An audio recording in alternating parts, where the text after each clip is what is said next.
Hey, oh, we still have people coming in. Hey, good morning, everyone. It's my great honor to host today's talk. Today it's our great honor to have Prof Tian Zhongfeng with us.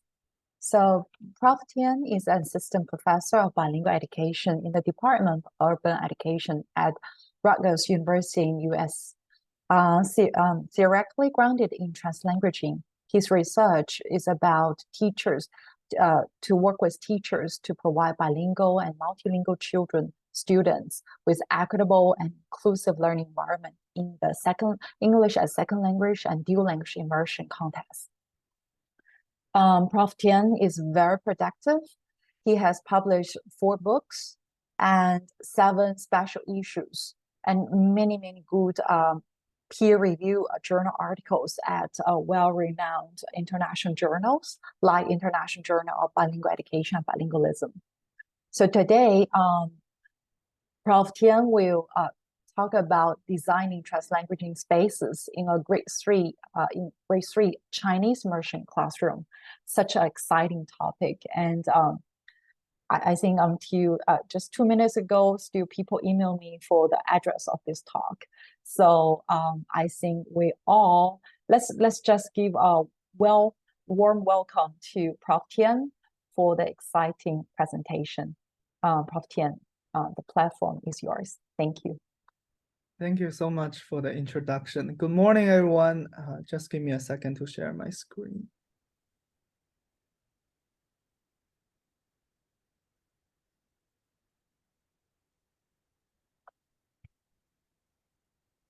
Can you see it? Good. Yeah. Okay. So first, I'd like to thank the Bilingualism SIG of National Institute of Education, Nanyang Technological University for having me here today. I am really honored to be part of this professional learning seminar series. So the topic of my talk today is designing translanguaging spaces in a grade 3 Chinese immersion classroom. So here's the outline of my talk. I always start my talk with introducing my positionality because I see research not only as professional, but also personal. And then I will briefly explain the notion of translanguaging and discuss why we need translanguaging in dual language immersion programs, followed by an introduction of the translanguaging allocation policy framework. And next, I will give you an overview of my study and really showcase some examples of translanguaging designs. So after that, I will briefly discuss the opportunities and challenges of doing translanguaging designs.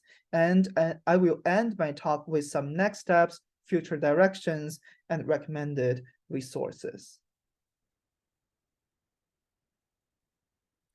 So first, to give you a bit more information about myself, who I am, and where I came from. So I was born and raised in China and got my undergraduate degree in China. In 2014, I went to the United States to get my master's degree in TESOL first from Boston University. And then I got my PhD from Boston College. I worked as an assistant professor at the University of Texas at San Antonio for 3 years. And this year, I just started my new job as an assistant professor at Rutgers University, Newark. I'm a multilingual speaker of Mandarin and English with receptive fluency in Cantonese. And this map, I want to show you my teaching journey with multilingual students. So I was a former EFL teacher working in China. I did some volunteer teaching in Cambodia. And also then I went to the United States to be a ESL teacher. So I have worked with students from culturally and linguistically diverse backgrounds in PK through 16 urban settings. So you can see, really informed by my own multilingual and transnational background, my teaching philosophy is to provide all students with equitable and inclusive learning environment. And then I learned about translanguaging, and I realized that it could be a promising approach to better serve bilingual students. So what is translanguaging? 超语. So in this seminar, I'm just going to briefly explain the notion of translanguaging. So as a theory, translanguaging describes how bilinguals actually do bilingualism. We know bilinguals have one unitary linguistic repertoire, and they always engage in flexible and fluid language practices to make meaning in different social contexts. And translanguaging is also a pedagogy. It refers to an instructional approach which acknowledges bi- and multilingualism as a resource and strategically incorporates students' home or familiar languages in academic tasks. So it challenges these traditional monolingual approaches in instruction. So why do we need translanguaging in immersion programs? I'm not sure how familiar you are with this type of program, immersion program. So briefly speaking, immersion programs usually provide students with opportunities to learn content area knowledge in two languages at the same time, with at least 50% of the instructional time is in a minority of foreign language. So in my case, because I'm teaching and working in the United States, so usually we have Chinese immersion programs, Spanish immersion programs. Those are the most popular ones. So traditionally, immersion programs have been conceptualized under this very strict separation of the two languages for instruction. So again, in the United States, this language allocation policy means prescribing one exclusive space for English and another for the partner language, which is the language other than English use space. Usually it's Spanish or Mandarin Chinese. And then instruction in English and the other language, they alternate by certain subject matter, teacher, day of the time of the day, or classroom space. So although we know that this clear separation is necessary and important because you need to protect the minority language instructional space, however, this separate and parallel linguistic spaces have come under criticism for reflecting a monoglossic ideology of bilingual development and failing to recognize the sociolinguistic realities of bilingual students. Because we all know that bilingual learners, they always engage in translanguaging practices. They always strategically and fluidly utilize their full communicative repertoire to cross those linguistic boundaries in their meaning-making processes, in spite of the language separation policy. So to better leverage bilingual learners' full linguistic repertoire as resources, so in this article, Sánchez et al. 2018, they actually proposed a translanguaging allocation policy to reframe this language separation policy in immersion context, which contains three components. So the first one, translanguaging documentation, is about assessment. It helps teachers assess what students know and can do when they use all their linguistic resources together, giving teacher a fuller picture of the learner. Translanguaging rings are different ways of scaffolding instruction, which allow teachers to use students' home languages as resources in learning the target language. And lastly, translanguaging transformation means creating opportunities for bilingual students to use all their linguistic resources to read, write, and think in ways that challenge existing linguistic hierarchies in school and the society overall.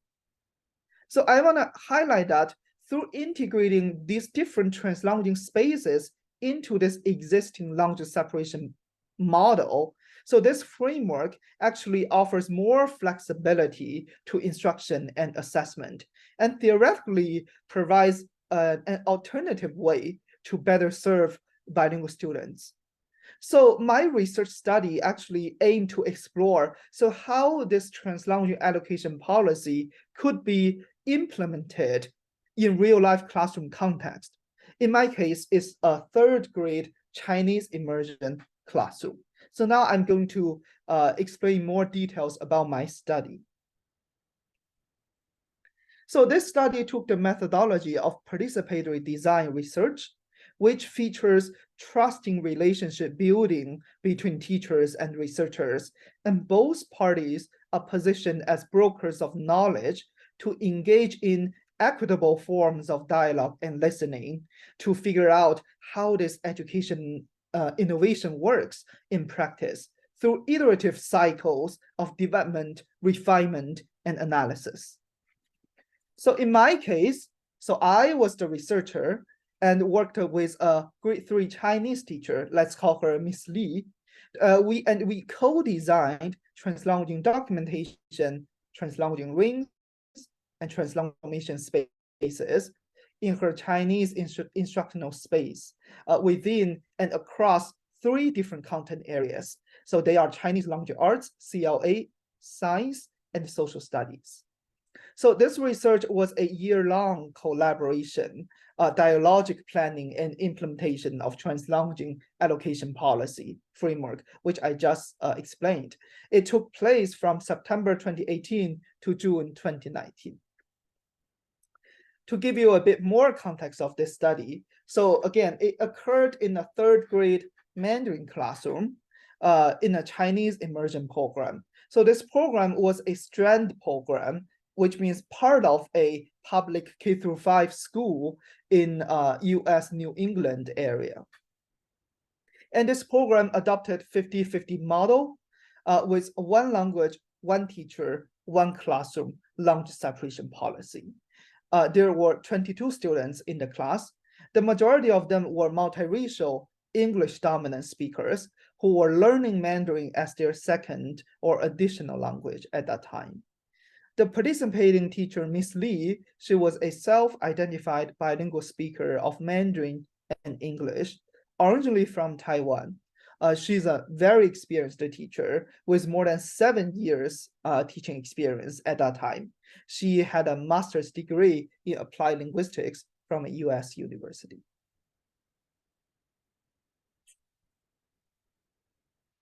So as you can see here, these are the data I collected from this research site. So they included audio and video recordings of Miss Li's class and our research meetings, accompanied with my observational field notes, artifacts from Miss Li's lessons, students, and our research meetings, including my own researchers' memos, and semi-structured interviews with Miss Li and some focal students to help me gain more insights about their perceptions and experiences in translanguaging spaces. And I adopted an iterative approach to analyze my data that combines both inductive and deductive coding. So as you can see, this research generated a large amount of data. So given the interest of time today, so in my talk, I will focus on what translanguaging activities have been designed and implemented. I'm going to give you some concrete examples in classrooms and demonstrate how students participated in those activities. Okay, so the first category, if you remember, was translanguaging documentation, which was about assessment, right? It's a more holistic understanding of learners' academic performance compared to monolingual assessments. So we decided that when the primary goal was to assess students' content mastery, students should be freed from the limitations of using 1 language only at a time. So here this example demonstrates how we implemented this idea. So in early December, during the study, the students, they were working with a complex Chinese text called 聪明的建筑, smart buildings, for several sessions. So this text discusses how people around the world use different materials to build houses with different structures to accommodate the local climate. So to assess if the students really understood the content, we designed a short exit ticket activity to assess students' content proficiency without limiting them to use Mandarin only. And also to signal that using English was permissible, we wrote the exit ticket instructions in English And also Miss Lee also explicitly mentioned that students could use both English and Chinese to craft their answers. Okay, let's see some students' work. So as I mentioned, given that most of the students in the class, they were English dominant, so it was not surprising to see that almost all of them chose to use English when responding to the Chinese text, with a couple using some Chinese words. As you can see, there are some translanguaging practices in their written answers. And in reviewing the exit tickets, we saw that students displayed different levels of elaboration. Some discussed different examples from the text with more details, while others talked generally about house building in different weather conditions.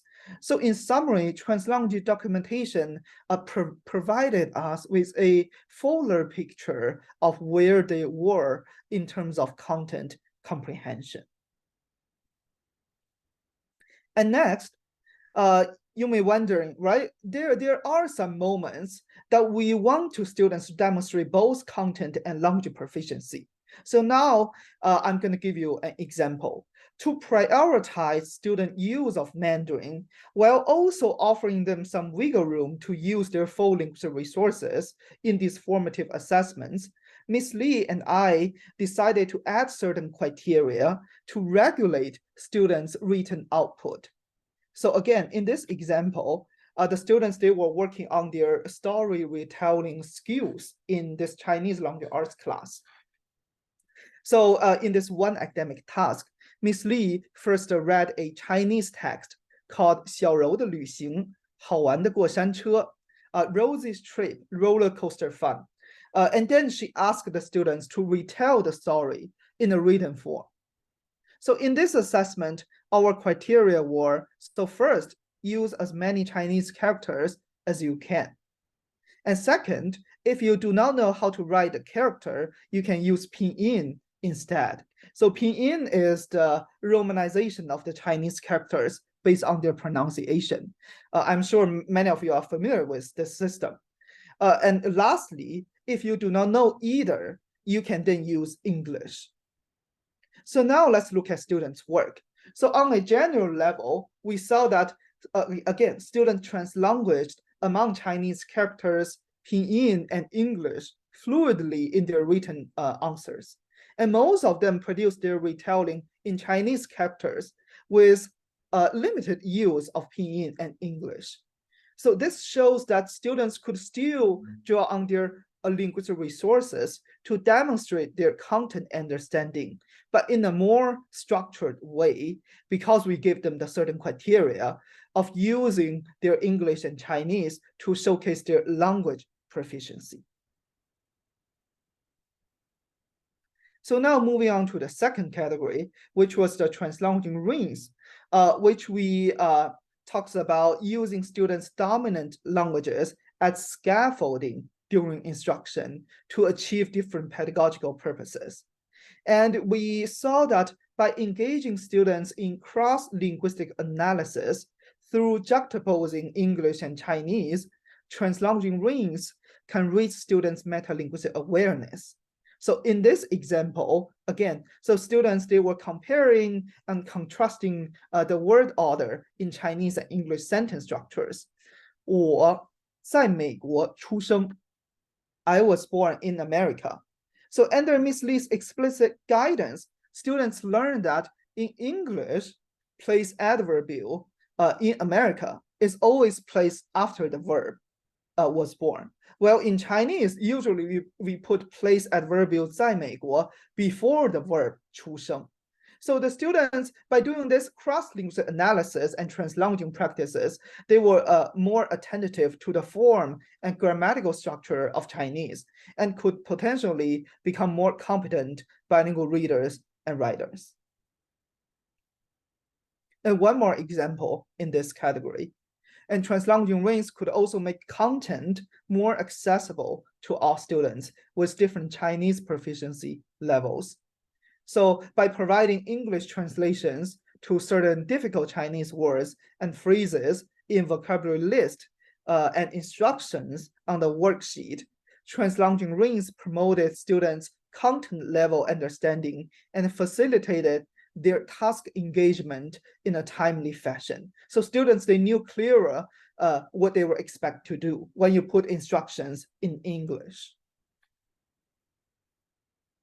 The last category was translanguaging transformation. So we also co-designed many activities where we see students' home languages not just as scaffoldings, but also rich resources that were connected to their cultures, identity, creativity, and criticality. So we designed an interdisciplinary literacy project called Culture Day Project, which aims to build a culturally and linguistically inclusive community in the classroom, also try to strengthen home-school connections and foster students' positive identity development. And to give you a little bit more background information of this project. So it was around late January to early February, so which was during the time of the Chinese New Year. Miss Lee and her students had already studied different cultures and their holidays in Chinese language arts class, and the concept of immigration and identity in social studies. So then we saw that this seemed like a perfect time for students to explore and showcase their own culture and family holiday traditions, and to reinforce and apply what they had learned from the Chinese language arts class and social studies. So this project consists of 5 main steps. So I'm going to walk you through the different steps that we did with students. So first, Miss Lee sent a letter home explaining this upcoming project to family members. So you can see the letter was written in English because English was the dominant language in students' households. Students could also read this letter to get an overview of the project.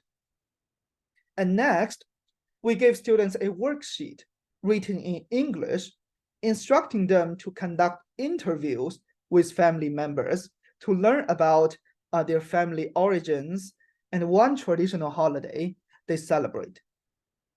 We encourage the students to use their dominant language or their full linguistic repertoire, both English and Chinese, in oral and written forms, working with family members together to document information. And then we ask the students to translate the English information into Mandarin after they gather all the information from their family members. So this time, a new worksheet with outlines written in Mandarin was provided, containing sentence starters and key questions to scaffold students' writing process. So notably, students in this process, they were not just doing simply word-by-word literal translations. They were actually learning how to synthesize and recontextualize information into Mandarin. After hours of working, students, they were asked to write, to use their worksheets as the basis for a PowerPoint presentation. So Ms. Lee provided a template written in Mandarin, including the structure of the presentation and sentence starters as scaffolds. So students, they could also choose to add pictures and background color to enrich and personalize their slides. The final step was to give an oral presentation in Mandarin in class, and we gave students enough time for rehearsal. And it was very exciting to students showcase their projects on the final presentation days. So as you can see here, these are some examples from the class. There were a variety of holiday traditions represented in the class, from China, Kazakhstan, Canada, to Jewish communities. The students, they were actively engaged and asked each other's questions to expand their knowledge repertoire on different cultural traditions. And during the whole process, as I just explained, students, they mobilized their full linguistic and semiotic repertoire fluidly and judiciously across English, Mandarin, and different modalities. And Ms. Lee and I, we also learned more about the students' family background, and cultivated learners' intercultural awareness and identity development, trying to help students to think more about their family heritage and who they were. And this is not the end of the project. After this project, we thought this was another perfect opportunity to further engage the students with exploration of their cultural and linguistic identity. So therefore, we designed a language culture portrait activity. This was inspired by Booth's 2012 language portrait activity. I'm not sure how familiar you are with this activity. So pretty much participants, they use different colors, shapes, and symbols to visualize their linguistic repertoire on a body to represent their feelings and perceptions of their language experiences and practices. And Ms. Lee and I decided to adapt this activity to third graders in our classroom, not just talking about their linguistic variety experiences, but also their mixed cultural representations. And we also saw this could potentially open up a translanguaging transformation space to raise students' multilingual and multicultural awareness. So Ms. Lee first demonstrated her portrait. So she did modeling first to the whole class.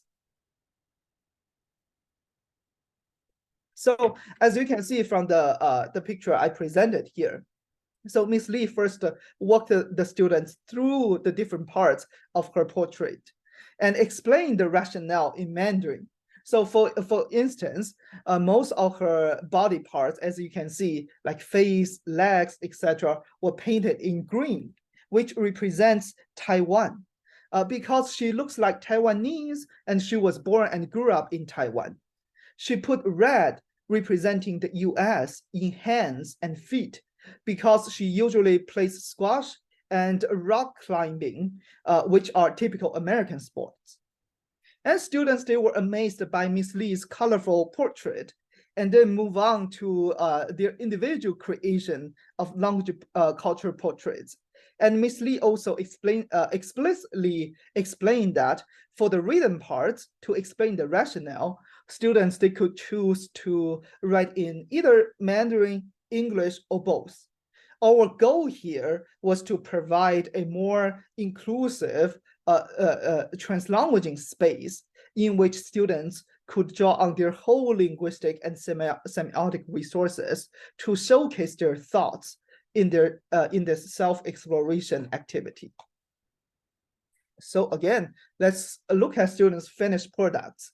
So you can see students, they were very creative throughout this activity. We saw that some of the students, they wrote their explanations in Mandarin, some in English. They were all agentive meaning makers, showcasing their stories in multimodal ways. And students, they started to develop their immersion, bi, and multilingual identity. And we also decided to do an exhibition of all the students' language cultural portraits. So this portrait exhibition lasted for several weeks in the school year. Students from Ms. Lee's class and other classes in the same school, they all got an opportunity to learn from each other, which further contributed to building an inclusive, multicultural, and multilingual community. And in later interviews with some focal students, many of them shared their enjoyment throughout the whole process. And one student said, it's fun because you get to show your secrets to other people. And it's fun to show it in a way of coloring, not actually telling. He also shared his reflection on the exhibition. I like it because then I know where they came from, where they are. It's helpful to learn that they have different cultures so that we can treat them not bad, like all that. The last activity I like to show in this translanguaging transformation category is that by encouraging students to mobilize their multilingual, multimodal, and multisemiotic resources together, they were able to engage in critical learning. So again, I'm going to give you some context of this activity. So this was in a Chinese language arts class. Ms. Lee asked the students to create visual narratives of Chinese characters they learned before based on the orthography and semantics. Students, they were encouraged to use their imagination and their full communicative repertoire, drawing, coloring, pinyin, English, and Chinese knowledge to create stories for the characters they knew, without needing to adhere to the origins of those characters. So here I show 3 samples of student work. So the first one is shu, which means book, right? In this a student word art. So you can see the central part of the character was turned into 2 books, with the one on the top being colored red and marked with the words 英文书, English books, and the one below was blue with the words 中文书, Chinese book, because students, they were enrolled in a Chinese immersion program, right? They learned they were immersed in both English and Chinese in their everyday life in the classroom. The vertical line in the middle was turned into a brush pen, and the dot on the top right was turned into a drop of ink from its bottle, sitting on the book at the bottom. So apart from the Chinese script shu and the pinyin, this student also included the English word books, right? As you can see with the plural indicator s inside the brackets, showcasing this student's cross-linguistic awareness of how plural forms are represented differently in English and Chinese, because we know that in Chinese, nouns, they have the same singular and plural form, right? And the next one shows another drawing based on the word fire, 火. So as you can see, there is a big fire on the foreground and a stick figure next to it, right? This large scale of the fire with its vibrant colors suggests its fierceness and the gravity of the impending danger. The big fire has blue flames in the middle and red ones on the outside, showcasing the difference in temperature. Most probably an observation that the students had from their daily life or from science class.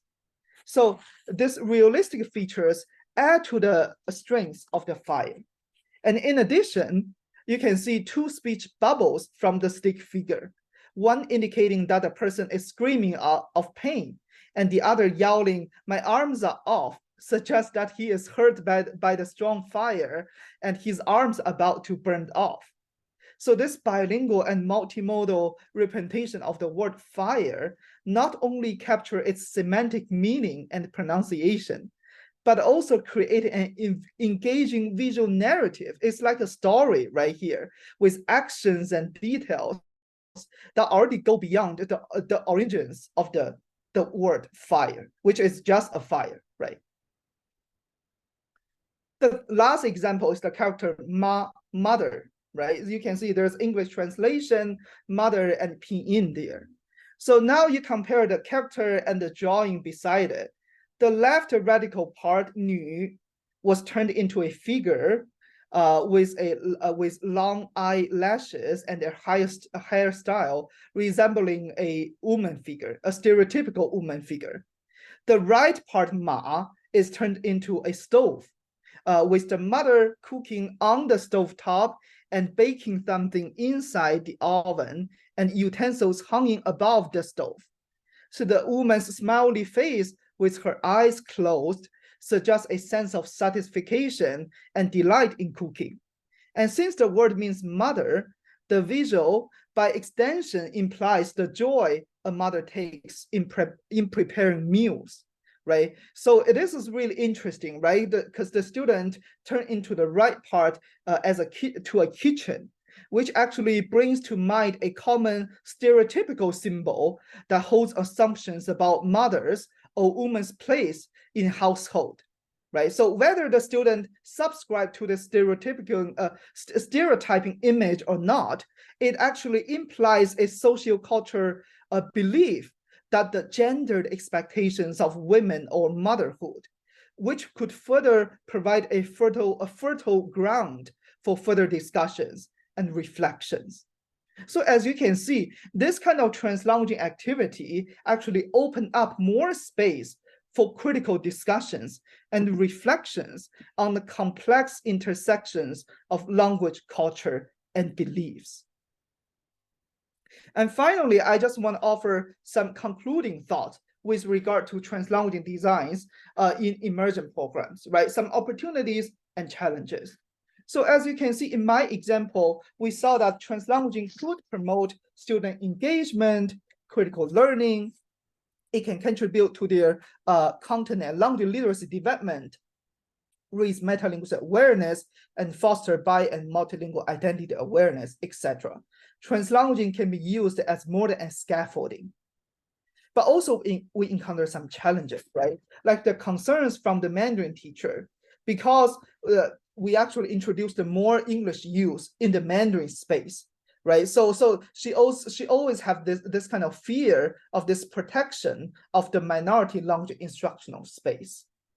So I would argue that both spaces are needed and they can coexist in immersion programs, because minoritized languages need to be protected, but they cannot be isolated, right? Because as bilinguals, that's just the way we learn. We always draw upon all the resources to engage in learning. They cannot be separated, right? I think the key is when we encourage translanguaging in teaching and learning, it doesn't mean a lower demand for minority language use.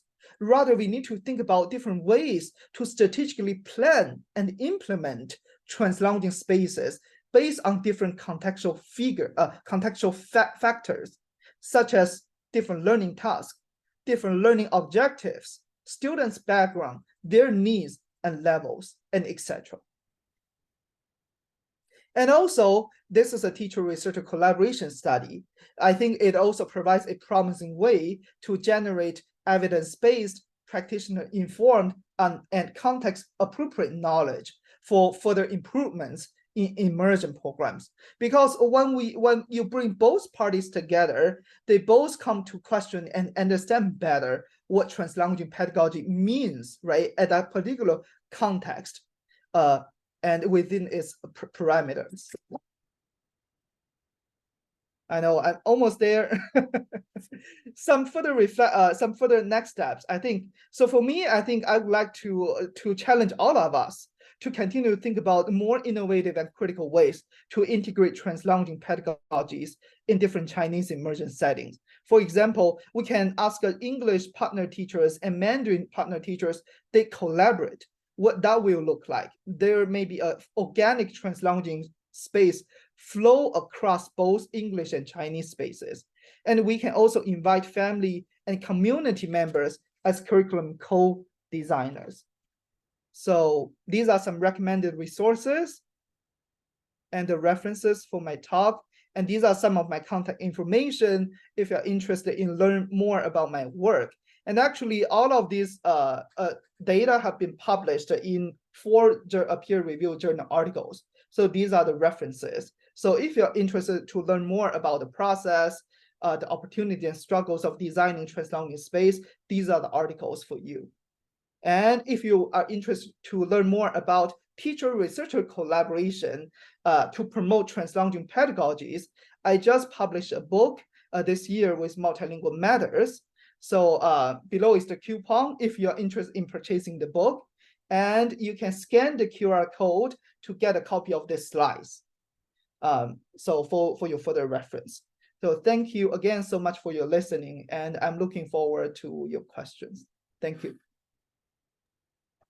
Thanks, Prof. Tian. It's a wonderful presentation with very interesting examples. I think we have 2 questions. Given the time limit, I think we can only accommodate 2 questions from the list. There are so many. I think there is a question from Alex, right? Alex, are you in the talk? Would you like to ask a question yourself, or you want me to repeat? Okay, thank you very much for giving me this chance. Thank you very much, Professor Tian. Okay, so the example that you just showed us reminds me of the traditional grammar translation method. So my question is, where is the demarcation? Where does the demarcation lie? What's the difference there? Thank you. Yeah, I think Yeah, I think you were talking about like the cross-linguistic comparison, right? That might be Yes. using English to learn Mandarin. That's just one example. I think the difference is the traditional grammar translation method is very teacher-centered. In Translanguaging classroom, it's student-centered. We start from the students because they need English as the scaffolds to help them learn Mandarin. That's why we engage them in those activities to leverage their following resources, right? So I think that might be the major difference. You may still see on the surface, oh, they may look similar, right? These kind of two approaches, but actually the core teaching philosophy, they are very different, right? Because the traditional is more like drills, right? You do different exercises and you learn. It's kind of like a behaviorism, right? Kind of like based on the philosophy, like grammar translation method. But Translanguaging is kind of the opposite. It centers on students. It starts from them, and based on their needs, let's think about how can we better serve them. So I would say that's the major difference. And as you can see from my example, Translanguaging is way more than that, right? It's not just the grammar translation method. Yeah, so I hope I answer your question. Yeah. Okay, thank you very much. But I always sense that there are some elements of grammar translation in Translanguaging, and I always consider it as a refined version of grammar translation. I don't know, that's just a layman's idea. Yeah, and I also see there's some scholarly literature talking about translation as Translanguaging, right? So it's depending on how you frame it, right? Like this lens, right? Translanguaging, to some scholar, they kind of becoming an umbrella term encompassing different varieties of teaching approaches, right? And again, we are not here saying let's just discard the old approaches, right? We can still learn useful things from them. But as the learner demographics shifts, we need to start to think about, we need to start from them, right? To serve students instead of just always this kind of traditional drills, and very teacher-centered classroom. Yeah. So thank you for that. Thank you. Thank you very much. Thank you, Alex, for your very nice question. So the next one is from Jiayu, Zhai Jiayu. Would you like to ask the question yourself? Okay, thank you very much, Prof. So my question is, because I don't know much about the Translanguaging, and I'm just interested in this area. So just a layman question is that I wonder, can we, when we use Pinyin and English at the same time, be viewed as Translanguaging as well? And what about when, let's say, taking some in-class notes, and probably the students will use some symbols, just like drawing some arrows, or just like what the prof just showed us, some pictures, some drawings, and at the same time mixed with using some aberrations of Chinese characters or English words, can also be viewed as Translanguaging as well? Thank you. Yeah, thank you. That's a great question. I would definitely say using Pinyin and English at the same time is also Translanguaging, because you're using different symbols, alphabets to represent, to make meaning, right? This is part of your meaning-making process, right? So language is also part of the semiotics from a broader lens, right? So linguistic resources, semiotic resources, signs, even your body gesture, right? Like what I'm doing now, right? They are all part of your whole body sense-making process, which is also Translanguaging. This is more from an expansive point of view to examine Translanguaging, right? I know like Professor Angeline, Professor Li Wei, I think they are taking more a multimodal, multi-semiotic view to examine Translanguaging, which includes all the things you just mentioned, right? Like you use arrows, especially in science experiments, right? In mathematics classes, right? You ask a student to engage in a lot of different multimodalities. These are all part of their Translanguaging repertoire. Or you can say these are all part of the Translanguaging pedagogical approach. Yeah, so I hope that answers the question. That actually opens up more possibilities, right? If you think about it, to implement Translanguaging in your classroom. Because when you shifted the lens, you start to think about, actually, you may already doing Translanguaging in your daily life.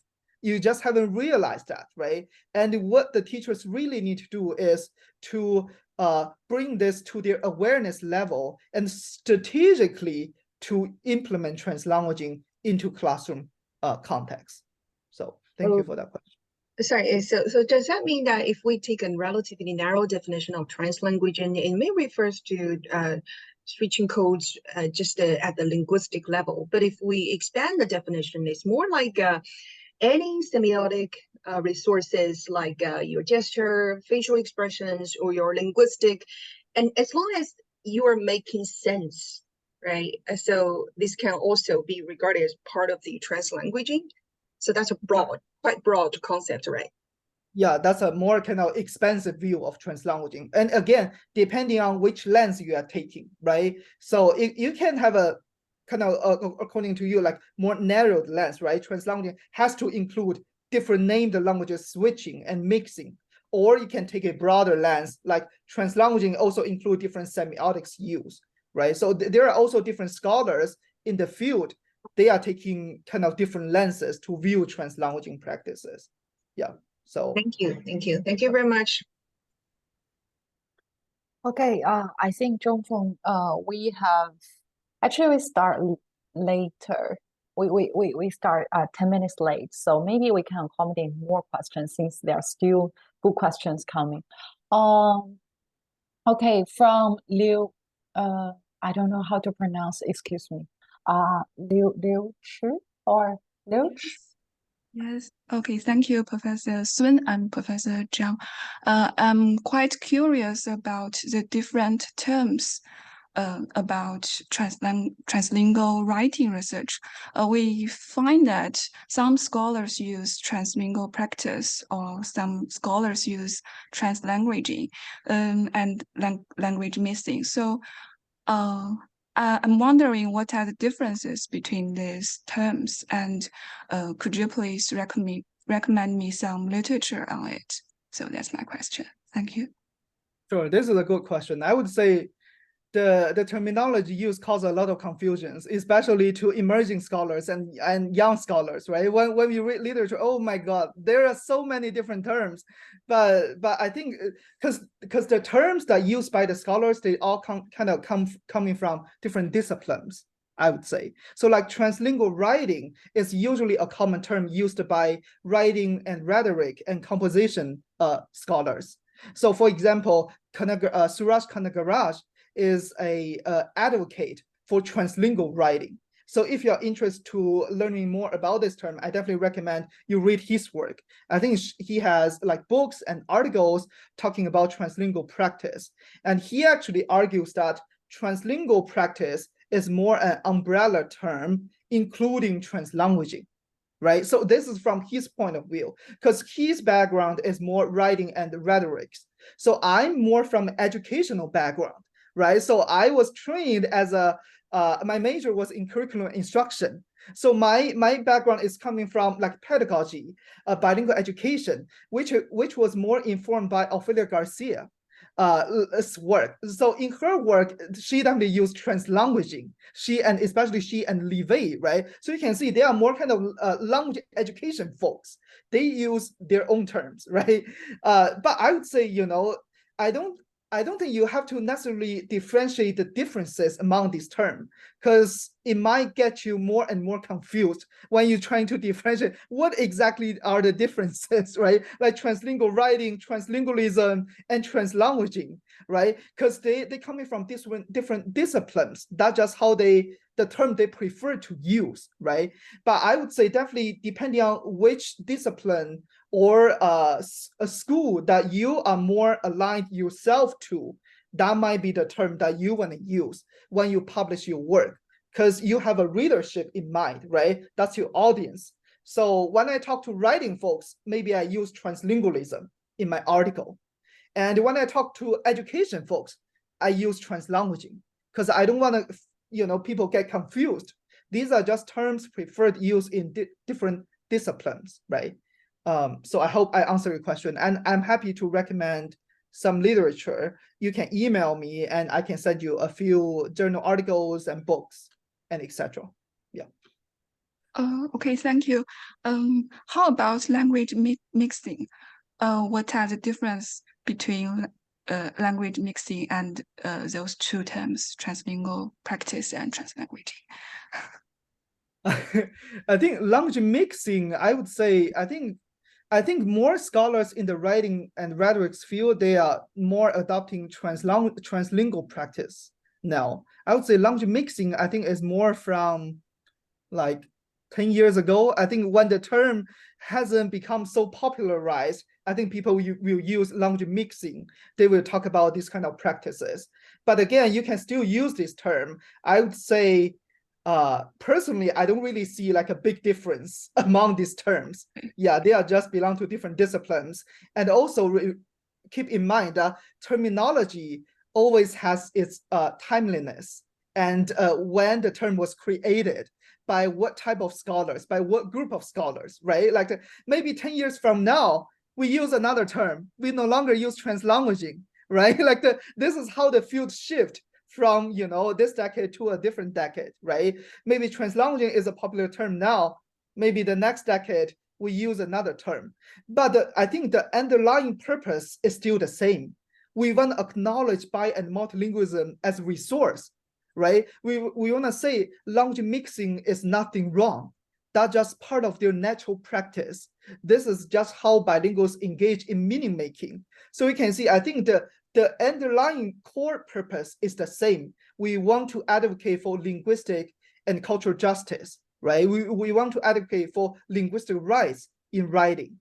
But the terminology may shift, right? I personally think translingual practice is more inclusive than language mixing. Because when you say language mixing, it's only focusing on languages. I think from Suraj Kanagra's view, translingual practice also includes symbols.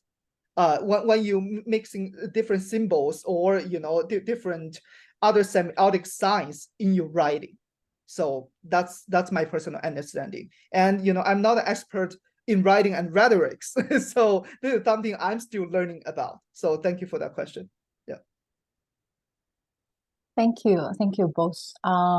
Next question is from Morella. So Morella, would you like to ask the question?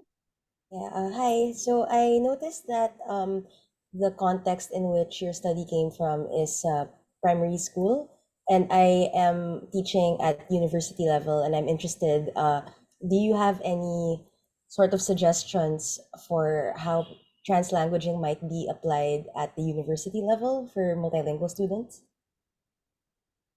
Yeah, I think some of these strategies are also applicable to university students in higher education. Like, for example, the language portrait. I did that with my undergrad and graduate students all the time in my class, to ask them to think about, you know, to draw their own linguistic portrait, language portrait in the class, to ask them to reflect upon their multilingual histories and experiences, right? And it's such a fun activity that you do with any age groups, I think. So I would say some of these activities are applicable. And you can also think about maybe in your higher education classroom, you can invite students to do free writing in any languages they feel they feel comfortable with, right? So that could be a translanguaging activity in higher education classroom.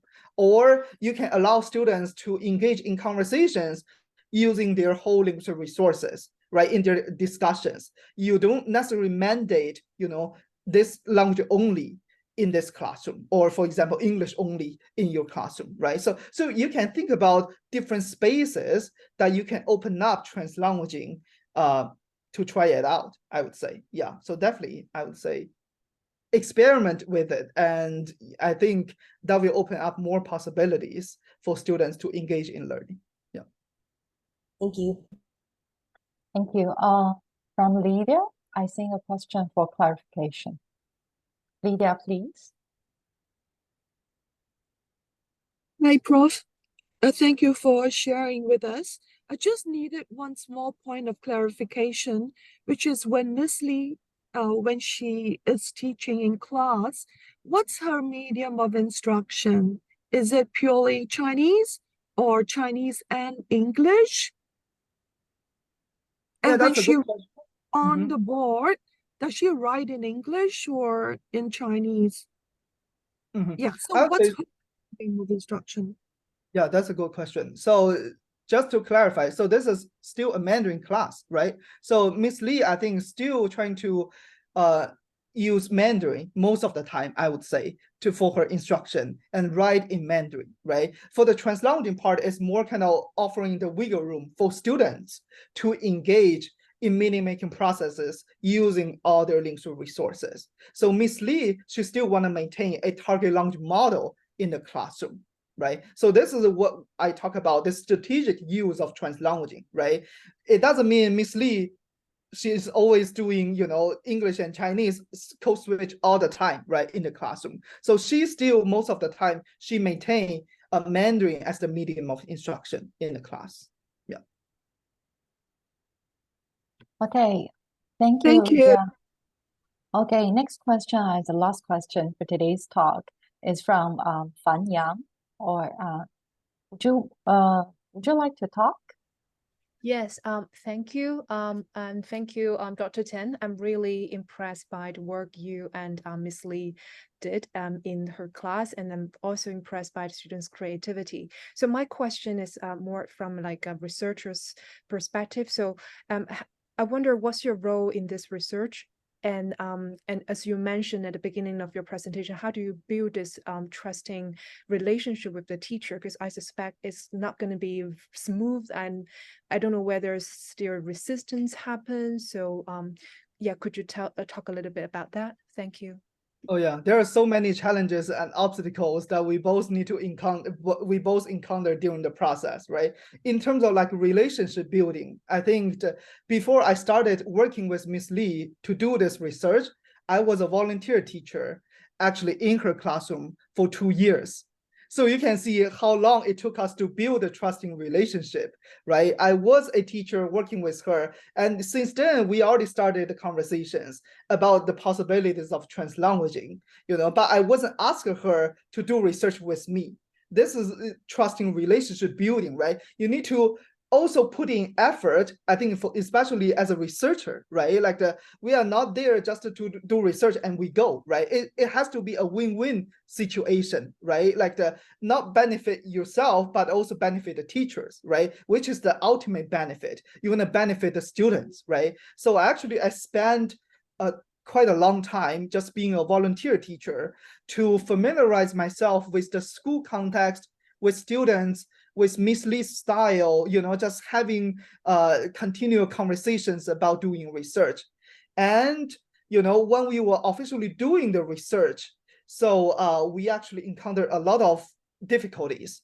So I actually documented Miss Lee's confusions and the difficulties encountered in one of the articles that I put in the slides. So that article, actually, I talk about the not easy process of collaboration to really give you some scenarios that how we both being open-minded, but also trusting each other to overcome those difficulties.